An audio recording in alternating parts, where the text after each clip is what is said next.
जय श्री राम, जय श्री बागेश्वर धाम।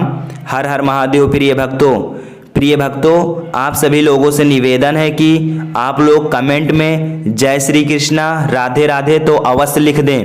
प्रिय भक्तों, पूज्य श्री गुरु जी ने बताया है कि यदि पितृपक्ष महीने में षष्ठी तिथि शनिवार को पड़ जाए तो आपको 3 समी पत्ते वाला उपाय और साथ ही साथ एक दीपक वाला उपाय तो अवश्य ही कर लेना चाहिए, क्योंकि ऐसा माना जाता है पितृपक्ष महीने में षष्ठी तिथि के दिन 3 समी पत्ते और एक दीपक वाला उपाय जो भी व्यक्त करता है वो जन्म जन्मांतर की गरीबी से मुक्ति पा जाता है और माता लक्ष्मी साक्षात श्री हरि विष्णु का कृपा पा जाता है। तो प्रिय भक्तों, आप लोग वीडियो को पूरा देखिएगा। यदि जानकारी अच्छी लगे तो चैनल को सब्सक्राइब कर लीजिएगा। तो प्रिय भक्तों, आइए सुनते हैं गुरु जी ने क्या बताया है। अगर कभी भी मौका लग जाए और पितृपक्ष महीने की षष्ठी तिथि शनिवार को पड़ जाए तो आप लोगों को 3 शमी के पत्ते वाला उपाय तो अवश्य ही करना चाहिए। इन दोनों का संयोग बहुत ही कम आता है। और दोस्तों, पूज्य गुरु जी ने अपनी शिव महापुराण की कथा में बताया है, इस दिन आपको 3 शमी पत्ते वाला उपाय तो अवश्य ही करना चाहिए, क्योंकि ऐसा दिन पूरे साल में सिर्फ एक ही बार आता है। और दोस्तों, आप सभी लोग जानते हो कि शनिवार का अगर सबसे बड़ा कोई उपाय है तो वो 3 शमी के पत्ते वाला उपाय है। तो दोस्तों, इस शनिवार के दिन आप लोगों को इस 3 शमी पत्ते वाले उपाय को जरूर करना है। बहुत सारे लोग होंगे जिन लोगों ने इस उपाय को न किया हो, मतलब पूरा साल निकल गया और उन्होंने किसी भी दिन इस 3 शमी के पत्ते वाले उपाय को न किया हो। पर दोस्तों, आपके पास एक आखिरी मौका बचा हुआ है जो कि 13 सितंबर के दिन है। तो इस दिन आप लोगों को इस वाले उपाय को जरूर कर लेना है, भले ही आपने पूरे साल भर इस उपाय को न किया हो। पर अगर आपने इस पितृपक्ष महीने के शनिवार के दिन अगर इस वाले उपाय को कर लिया तो आपको इस उपाय को करने का वो फल मिलेगा जिसकी आपने कभी कल्पना भी नहीं करी होगी। इसीलिए आप लोग इस वाले उपाय को एक बार जरूर कर लेना, ताकि आप लोगों के हाथ से यह मौका ना जा सके और आपको इस उपाय को करने का फल मिल सके। दोस्तों, यह उपाय पंडित जी ने अपनी अभी की ही शिव महापुराण की कथा में बताया है। जिस उपाय को आज हम आपको बहुत अच्छे से समझाने वाले हैं, इस वीडियो को देखने के बाद इस उपाय को समझने के लिए आपको कोई और वीडियो को देखने की जरूरत नहीं पड़ेगी। तो चलिए दोस्तों, उपाय को शुरू करते हैं। देखिए, यह इस श्राद्ध महीने के शनिवार के दिन यह इतना खास होता है, इतना महत्वपूर्ण होता है। देखा गया है कभी कभी बड़े बड़े पूजा पाठ अनुष्ठान से जो मनोकामना पूर्ण नहीं होते, वो इस श्राद्ध महीने के षष्ठी के दिन एक छोटे से उपाय करने से ही आपकी मनोकामना पूर्ण हो जाती है। और बहुत सारे लोगों ने इस उपाय को किया भी है और उनको इस उपाय को करने का फल भी जरूर मिला है। अगर आप लोग भी इस उपाय को शनिवार षष्ठी के दिन करना चाहते हैं तो आप इस उपाय को पहले अच्छे से समझ लेना, सुन लेना, उसके बाद करना। आपको इस उपाय का फल जरूर मिलेगा। और इस उपाय को कर लेने से आपके घर में चाहे किसी भी प्रकार की दुख और समस्या क्यों ना चल रही हो, आपको उसका कारण भी नहीं पता है कि भाई यह समस्या किस कारण से चल रही है, उसका कुछ भी कारण हो सकता है, जैसे पितृदोष हो सकता है या किसी भी तरह का मंगल दोष भी हो सकता है। तो इस दिन आप लोगों को ये वाला उपाय कर लेना है। ये एक ऐसा उपाय है जिस उपाय को अगर किसी विशेष दिन पर किया जाए तो भाई उस विशेष दिन का जो है वह तो हमें मिलता ही मिलता है, पर हमने उस दिन पर इस उपाय को किया है तो हमें उससे भी बड़ा फल मिलता है और फल बहुत जल्दी मिलता है, क्योंकि आप इस उपाय को बहुत ही बड़े और विशेष दिन पर कर रहे हो। तो चलिए अब उपाय के बारे में बात करते हैं, लेकिन उससे पहले आप लोगों को यह जानना आवश्यक है कि आखिर यह उपाय किस समय करना है, किसको करना है और कैसे करना है। तो चलिए हम आगे आपको वीडियो में एक एक करके बता देते हैं, लेकिन उससे पहले अगर आप लोग हमारे चैनल पर नए हैं तो हमारे चैनल को सब्सक्राइब कर लेना और इस वीडियो को लाइक करके कमेंट बॉक्स में श्री शिवाय नमस्तुभ्यम ओम नमः शिवाय जरूर टाइप कर देना।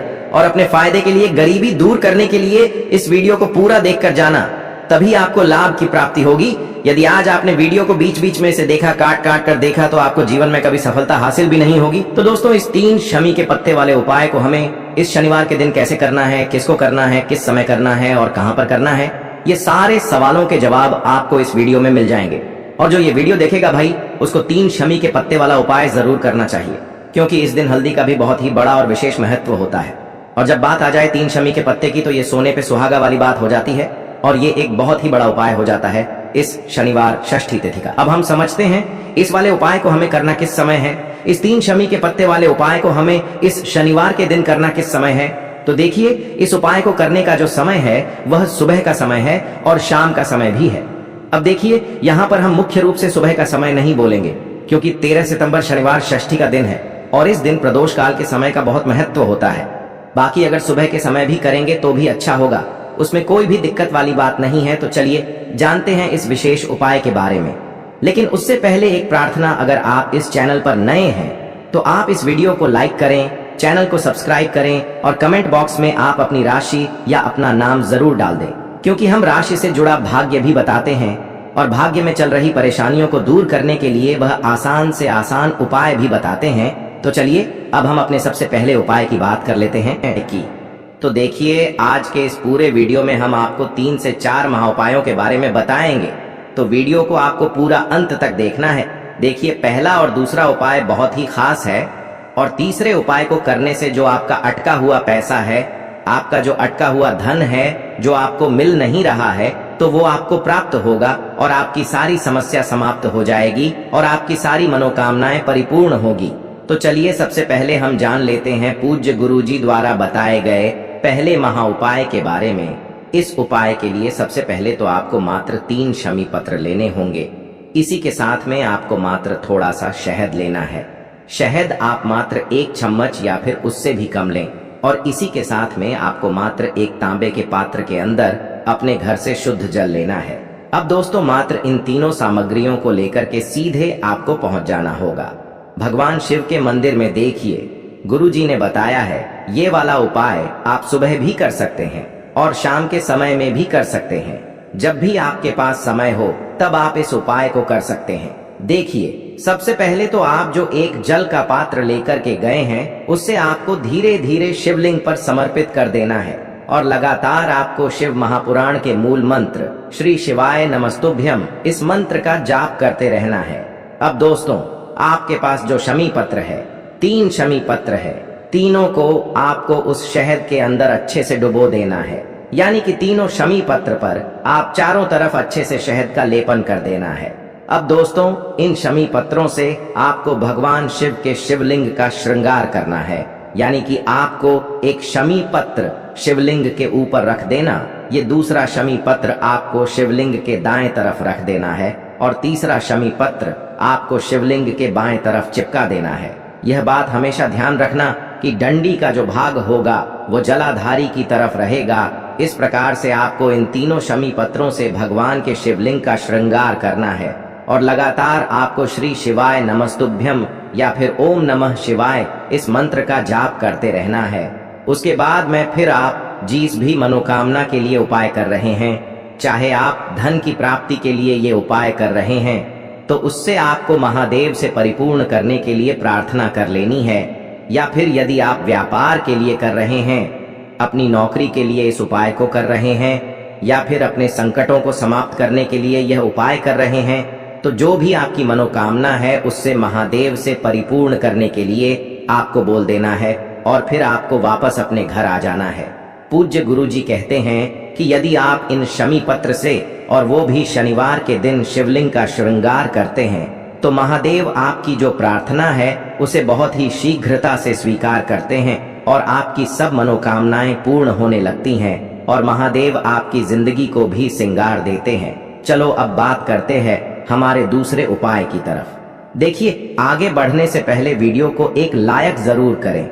देखो, इस उपाय को करने के लिए सबसे पहले तो आपको 2 मिट्टी के दीपक लेने होंगे।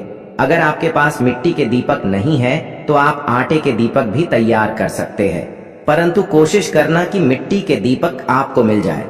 ठीक है। देखिए, अब मिट्टी के दीपक जब भी आप ले रहे हो तो आपको एक बात का विशेष रूप से ध्यान रखना है कि मिट्टी के जो दीपक है वो कहीं से भी टूटे हुए या फिर खंडित नहीं होने चाहिए। देखो, आपको विशेष ध्यान रखना है कि आपको खंडित दीपक नहीं लेना है। इसी के साथ में आपको लेना होगा शुद्ध देसी गाय का घी। अब देखो, गाय माता का यदि आपको घी प्राप्त हो जाता है तो वही आपको ले लेना है। अगर आपको गाय का घी नहीं मिलता है, कोई भी देसी घी आप इस्तेमाल कर सकते हो।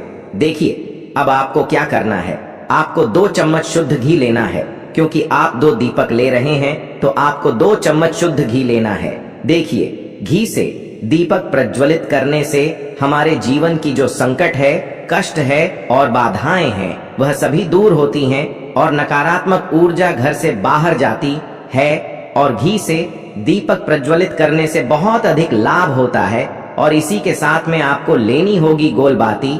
आपको मात्र 2 गोल बाती लेनी होगी। गोल बाती का दीपक प्रज्वलित करने से माता लक्ष्मी बहुत अधिक प्रसन्न होती है, जिससे आपके धन में वृद्धि होती है और इसी के साथ में आपको लेनी होगी 2 लौंग।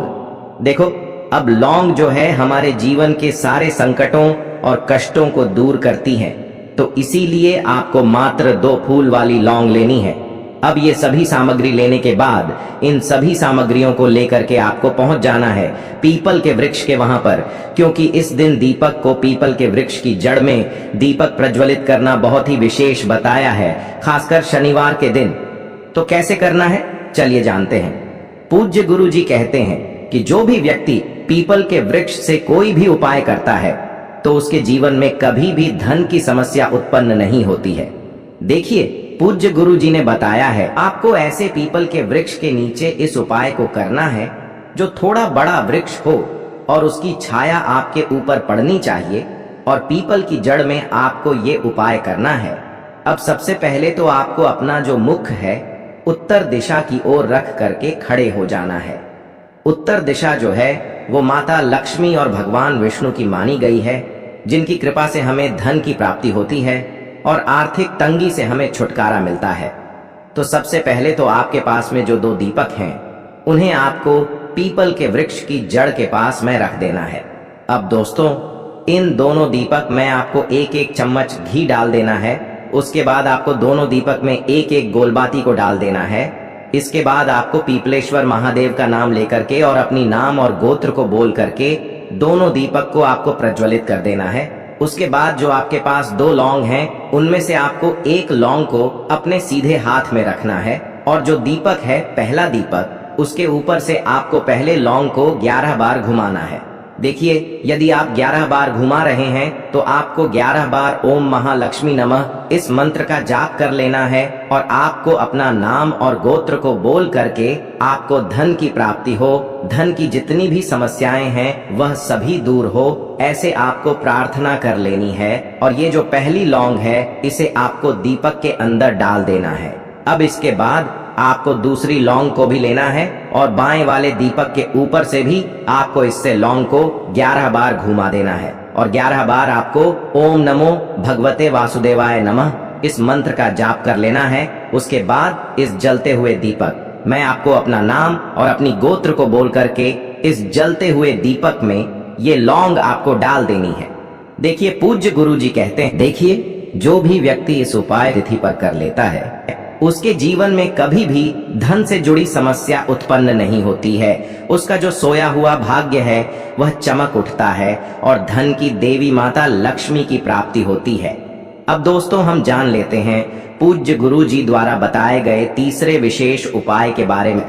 तो ये उपाय भी आपको अवश्य करना चाहिए।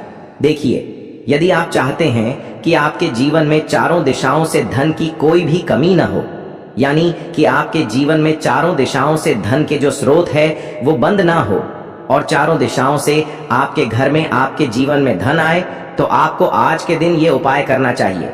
आज के दिन पीपल के वृक्ष में भगवान विष्णु और माता लक्ष्मी का निवास होता है। पीपल के वृक्ष में देखिए, आपको एक चौमुखी दीपक लेना है। आप माटी का दीपक भी ले सकते हैं और आटे का दीपक भी आप बना सकते हैं। देखिए, दीपक के अंदर आपको 4 बातियों का प्रयोग करना है। साथ ही साथ दीपक में आपको घी का प्रयोग करना है।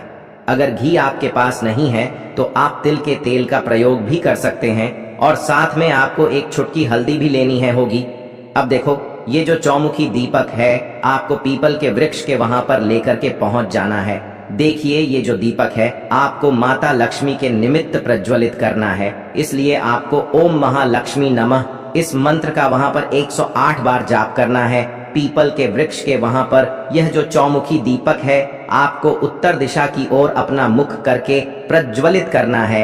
यह दीपक आपके घर में सुख समृद्धि प्रदान करेगा और आपकी जो दरिद्रता है उसे दूर करेगा। तो इस प्रकार से आपको ये दूसरा उपाय कर लेना है। अब दोस्तों, हम सबसे अंत में जान लेते हैं चौथे चमत्कारी उपाय के बारे में।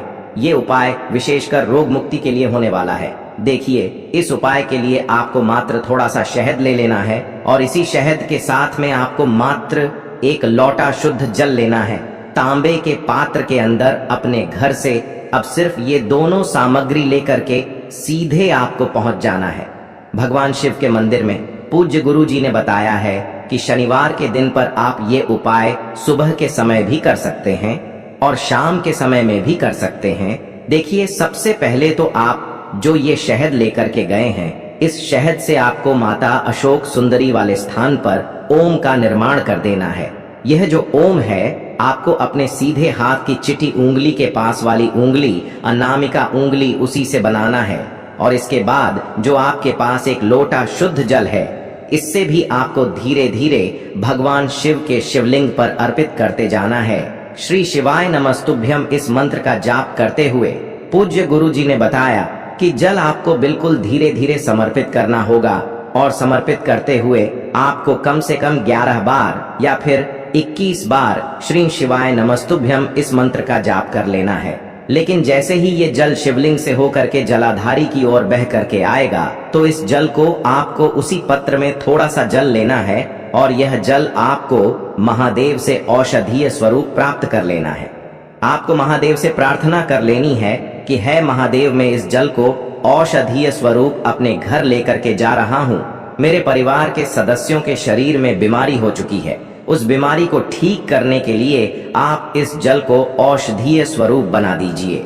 इस प्रकार से प्रार्थना करते हुए यह जल आपको अपने घर लेकर के आ जाना है। अब दोस्तों, इस जल का आपको उस व्यक्ति को आचमन करवाना है जो व्यक्ति बहुत अधिक बीमार है, यानी कि थोड़ा थोड़ा जल आपको उस व्यक्ति को आचमन करवा देना है। पूज्य गुरु जी ने बताया है कि जो